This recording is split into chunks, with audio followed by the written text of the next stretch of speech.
UP का एक ऐसा डॉन था कि इसकी दहाड़ से कांपती थी पूर्व की सरकारें। इस माफिया डॉन की पत्नी, बाल बच्चे सबके सब असलहों के शौकीन थे। बड़ा बेटा हत्यारा, छोटा बेटा शूटर, तो पत्नी रही सबसे बड़ी डॉन। अब उमेश पाल हत्याकांड से अतीक की पत्नी समेत दोनों बेटे हुए फरार। पत्नी पर 25,000 तो बेटों पर 5-5 लाख का रखा गया इनाम।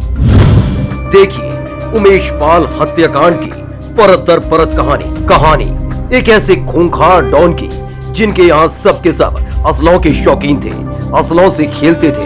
यही नहीं, उसकी एक दहाड़ से 3-3 प्रदेश की सरकारें हिल जाती थी। उसकी दहाड़ ऐसी होती थी कि सरकारें उसके करीब आ जाती, चाहे वो यूपी में मायावती की सरकार रही हो, या फिर स्वर्गीय मुलायम सिंह यादव, या फिर सपा सुप्रीमो अखिलेश यादव। इन सभी ने मजबूर होकर ऐसे माफिया को अपने गले लगाया। पार्टी ने टिकट दिया, सांसद, विधायक बनाया। हम ये बात उसी माफिया डॉन की बता रहे हैं जिसका नाम सुनते ही सीएम योगी भरे सदन में आग बबूला हुए थे। फिर तो उन्होंने क्या कहा, उसको सुनिए, फिर बताते हैं कैसे इसने अपने पूरे खानदान को माफिया बनाया। आपको कहना चाहिए था। ये तो अध्यक्ष महोदय, ये पेशेवर माफिया और अपराधियों के सरपरस्त हैं और ये लोग लगातार यही करते रहे हैं। इनके रग रग में अपराध भरा हुआ है। अपराध के अलावा इन्होंने कुछ सीखा ही नहीं है। क्या ये सच नहीं क्या? पूरा प्रदेश इस बात को जानता है और आज ये लोग अपनी साफ गोई की सफाई देने के लिए यहाँ पर आए हैं। आप अपने स्थान पर चले, मुख्यमंत्री जी अपनी बात कह रहे हैं, आपको भी अवसर मिलेगा, आप अपनी बात क्या ये कहिएगा। सच नहीं है? वो आप जो भी बात आपने कहने आप कहिएगा। अभी मुख्यमंत्री जी बोले, आपने जो बात कहनी है अपनी बात कहिएगा। आपको अवसर मिलेगा, आप अपनी बात कहिएगा। आपको अवसर मिलेगा तो आप अपनी बात कहिएगा। आपको भी अपनी बात कहने का अधिकार है। मान्यवर, आप अपनी बात कहिएगा जब आपको अवसर मिलेगा। अभी सुनिए, अगर आपको लगता है कि कोई बात गलत है तो आप अपनी बात कहिएगा। आपको अपनी जिस बात कहने का माफिया अधिकार है। ने कल एक कृत्य किया है वह माफिया उत्तर प्रदेश के बाहर है और वह माफिया समाजवादी पार्टी के सहयोग से ही बार बार एमएलए और एमपी बना है। क्या ये सच नहीं कि 1996 में इलाहाबाद वेस्ट से वह माफिया समाजवादी पार्टी की सरकार के सहयोग से, इन पार्टी के सहयोग से एमएलए बना था।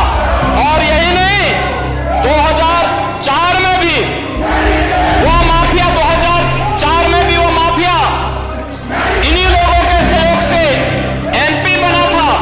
और फिर 2009 में उस माफिया को सांसद बनाने का भी कुख्यात कार्य इन्होंने ही किया था।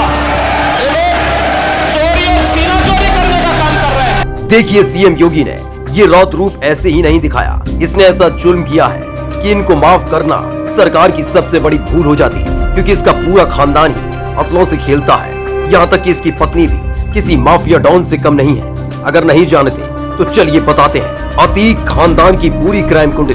देखिए, पहले बेटा, फिर भाई और अब पत्नी, यानी माफिया अतीक अहमद के पूरे खानदान के काले कारनामे अब एक एक कर सबके सामने आते जा रहे हैं। उमेश पाल हत्याकांड में पहले बेटा फरार था, अब पत्नी शाइस्ता परवीन भी पुलिस के निशाने पर आ गई है। पहले बेटे पर था 2.5 लाख का इनाम, अब हो गया 5 लाख का इनाम, और पत्नी भी बन गई 25,000 की इनामी बदमाश, और वो भी फरार है। इसका मतलब साफ है कि सालों तक उत्तर प्रदेश में राजनीतिक संरक्षण पाकर माफिया राज चलाने वाले डॉन अतीक अहमद का परिवार अब गुनाहों को लेकर पूरी तरह से घिरता हुआ नजर आ रहा है।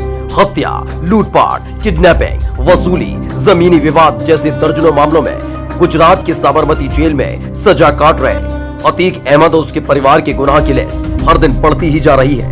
उमेश पाल हत्याकांड में फायरिंग करते हुए अतीक के तीसरे नंबर के बेटे असद की तस्वीरें सामने आई थी। अब अतीक की पत्नी शाइस्ता के भी कनेक्शन इस हत्याकांड से जुड़ गए हैं। उमेश पाल की हत्या के ठीक 5 दिन पहले शाइस्ता ने अतीक गैंग के कुछ लोगों से मुलाकात की, जिनमें से एक शार्प शूटर साबिर था, जो हत्याकांड के मुख्य आरोपियों में से एक है। शाइस्ता का एक वीडियो सामने आया है जिसमें वो साबिर और गैंग के दूसरे लोगों से बात कर रही है। तो क्या शाइस्ता ने ही की थी उमेश पाल हत्याकांड की पूरी साजिश?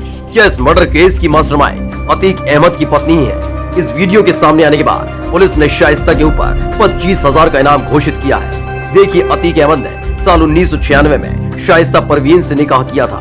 दोनों के 5 बेटे हैं। ये जानकर शायद आपको ज्यादा हैरानी ना हो कि पति पत्नी के अलावा इनके 5 बेटे भी गुनाह में लिप्त हैं। बड़ा बेटा उमर, दूसरे नंबर का बेटा मोहम्मद अली जेल की सलाखों के पीछे है। उमर के ऊपर पिछले साल 2 लाख का इनाम घोषित था। वो रंगदारी के एक मामले में फरार था। पिछले साल अगस्त में उसने सीबीआई के सामने सरेंडर किया। दूसरे नंबर के बेटे मोहम्मद अली पर भी कई मामले दर्ज हैं। हत्या की कोशिश के एक मामले में वो जेल में बंद है। अतीक अहमद का तीसरा बेटा असद उमेश पाल हत्याकांड का अहम आरोपी है। वो उसी कार में सवार था जिससे उमेश पाल पर फायरिंग हुई थी और घटना के बाद से वो फरार है और उस पर 5 लाख रुपए का इनाम घोषित है। अतीक अहमद के 2 छोटे बेटों का इस हत्याकांड के बाद से कोई पता नहीं है, यानी पूरे के पूरे परिवार पर कुछ न कुछ अपराध दर्ज है। मुख्यमंत्री योगी आदित्यनाथ ने माफियाओं का सफाया करने की बात कही थी।